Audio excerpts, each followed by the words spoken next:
As a woman in leadership, sometimes it can be a challenge. Not necessarily within Carey, and even along my leadership journey. Some of the things that we have interacted with, or we have experienced, or I have experienced, is that sometimes when you are confident in your skin, you're deemed too aggressive for a woman or for the female gender, whereas a man with similar attributes would be seen as confident. So it is just a societal bias where women are expected to fit within a certain jacket, that this is how, as you grow up, you're raised probably in some instances being told, especially if you're probably raised in a village setting, that your place is in the kitchen, your place is to take care of your husband, your place is to take care of your children. Perhaps in some societies, it doesn't come out that a woman can actually sit in the boardroom and influence strategy, influence policy. So I would say I have been lucky in the sense that as I grew up, that divide was not really there.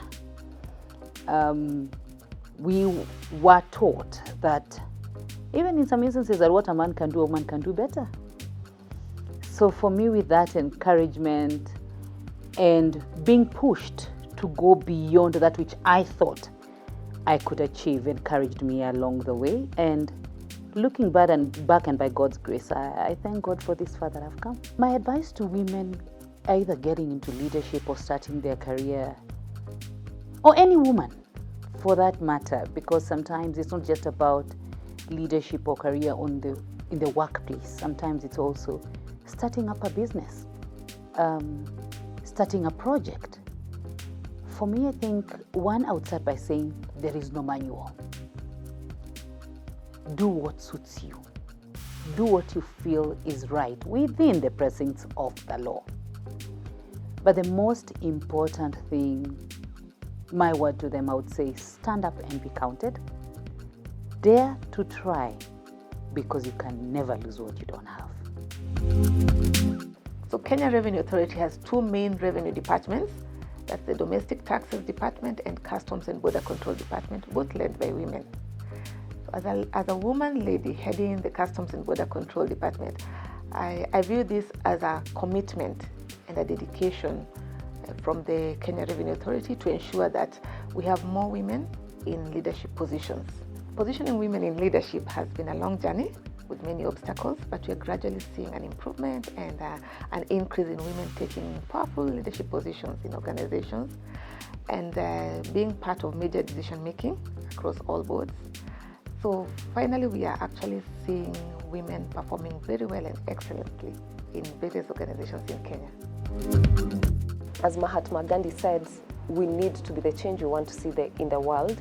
We can coin this around breaking the bias by moving this conversation forward to create a positive change in the workplace. We can ensure we increase access to women to interact with diverse talents, and also mentorship, not only for women, but also for men in the workplace, to ensure on unconscious biasness in the workplace, to ensure they have the same level of access for opportunities. In this regard, we should own our voice to create a culture of open dialogue that brings out the best in everyone to create better dynamics in the workplace. Are we able to understand what is this biasness that we are talking about?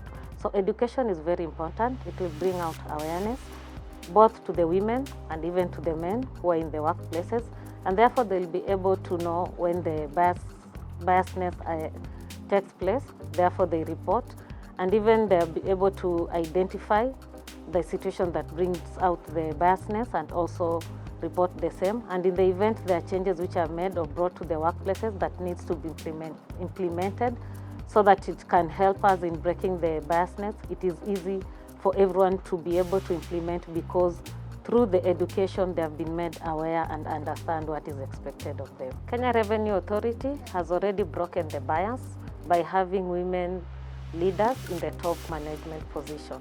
These are like, we have women in the board as commissioners, as deputy commissioners, and even as chief managers.